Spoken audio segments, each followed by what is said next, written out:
You typed a health condition into a form to get an insurance quote. Your height, your weight, whether you smoke, you assumed HIPAA covered that. HIPAA has nothing to do with it. And that is not a loophole. That is the law working exactly as it was written. Every year, millions of people answer questions about their own bodies in order to price a policy. Those answers become a record, and the record gets sold, usually within seconds, usually more than once. Nothing about that is hidden. Nearly none of it is illegal. In the next 10 minutes, you'll understand which law actually protects your medical information, exactly where the edge of it sits, and why an entire industry grew up on the far side of that edge. Start with what HIPAA is. It applies to three kinds of organization, and only three: health plans, healthcare clearinghouses, and healthcare providers who send your information electronically. Your doctor, your hospital, your insurer. That is the list. It is shorter than almost anyone assumes, and it is a list of organizations, not a list of information. There is a second category. If a company handles your medical information on behalf of one of those three, it becomes what the rules call a business associate, and the same obligations follow it. A billing contractor is a business associate. So is a records vendor, and so is a subcontractor working for either of them. The chain runs downward as far as the work does. But read the words that make it work. On behalf of. The regulation attaches to the errand, not to the information. That is the part almost nobody knows, and everything in this video follows from it. HIPAA does not protect medical information. It regulates a relationship, and it protects whatever moves inside that relationship from it. The same sentence about the same person is protected in one hand and freely tradable in the other. The difference is not the sentence. It is whose errand you were running when you wrote it down.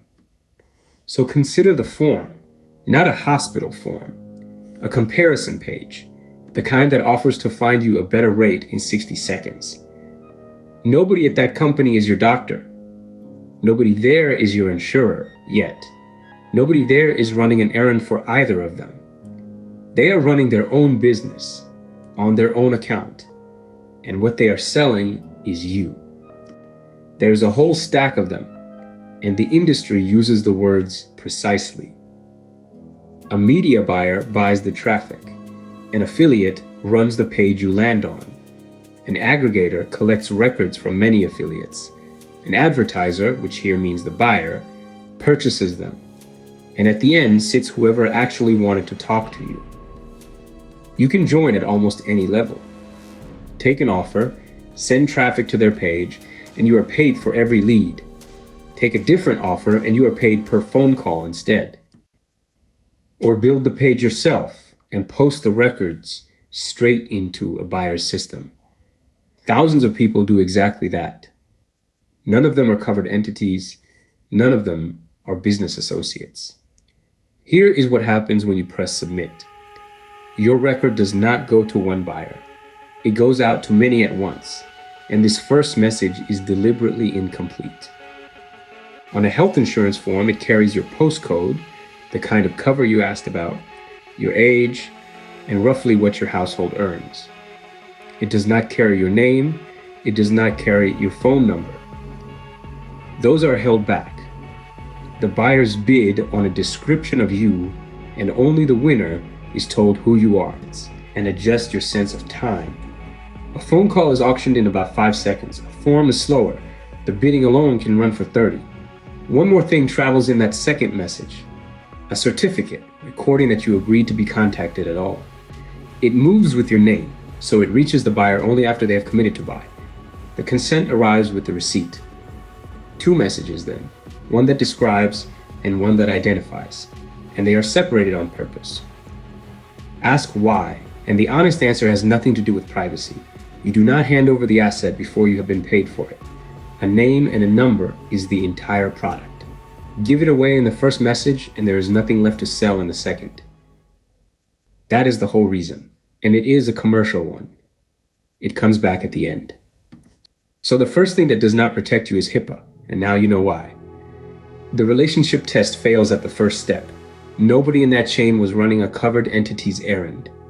which raises an obvious question. Surely somebody noticed. Surely there is a rule for exactly this. There is. It's called the Health Breach Notification Rule. It is enforced by the Federal Trade Commission, and it was written specifically to cover health information that HIPAA does not reach. It was strengthened in 2024. It carries penalties of $53,088 per violation. It sounds like precisely the answer. It is not, and the reason is buried in a definition. Every route into that rule requires something called a personal health record, and the rule defines that as a record which draws information from more than one source and which is managed and controlled by or primarily for the individual. Read that against a quote form. A quote form draws from one source, which is you, and it is not managed for you. It is managed for the person who intends to sell it. The commission closed the last door itself. In the final rule, it wrote that these entities cover only those that send information to a personal health record. If there is no personal health record anywhere in the chain, the rule has nothing to attach to. And people saw this coming. When the rule was being written, commenters asked the commission directly to say whether health data brokers and health marketing firms were covered. It declined. It called the question fact-intensive and left it there. Every worked example in the rule is a health app. So that is the second thing that does not protect you. And there is a third, and it is the one that surprised me. The platforms that carry all of this do not check any of it. That is not an accusation. It is how the products are built and documented. They give you the hooks. There are fields for a consent certificate and integrations you can switch on. Then they bill you for every lookup you run.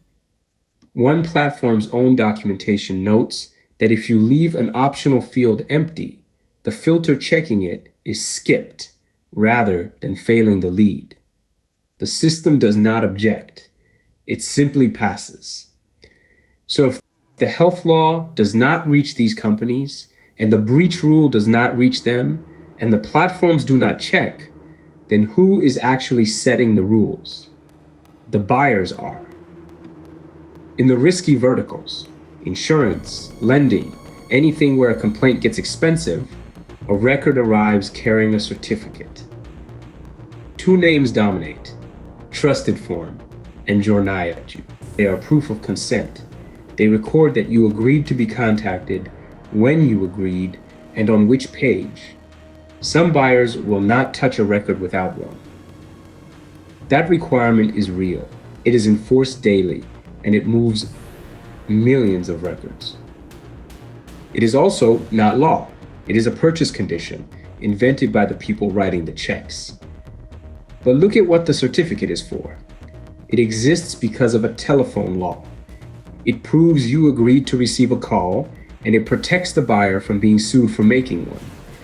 It says nothing at all about your medical information, nothing about whether it can be sold, or to whom, or how many times. So the one rule this industry enforces properly, every day, at scale, refusing records that arrive without it, is a rule that protects the purchaser from a lawsuit. Your health information travels in the very same message, and no certificate anywhere in that chain is about it, and it goes further than you would think.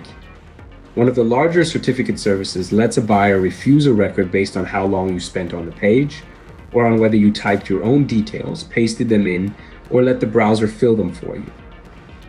A record about your health can be rejected because of how your hands moved. No statute asks for that. A buyer does, which is worth sitting with.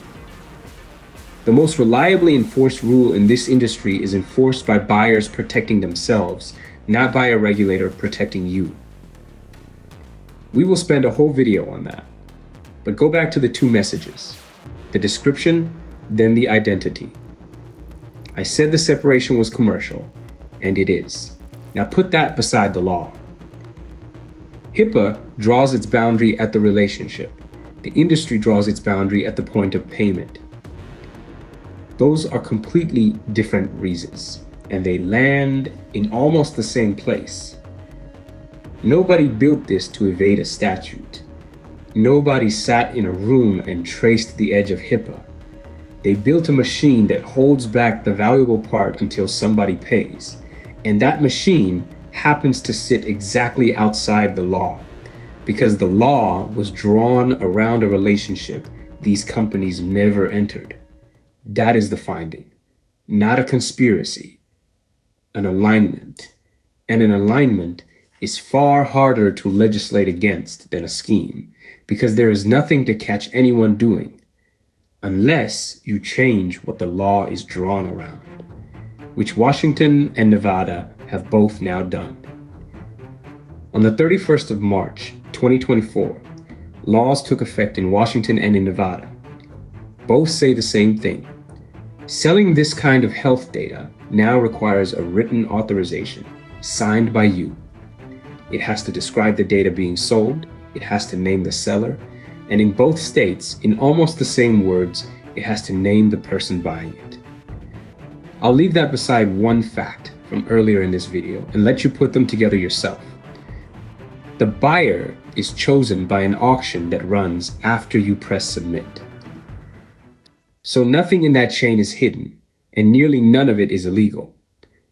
The information about your body was never protected. It was simply never covered. But it sits right next to something a court has already stopped.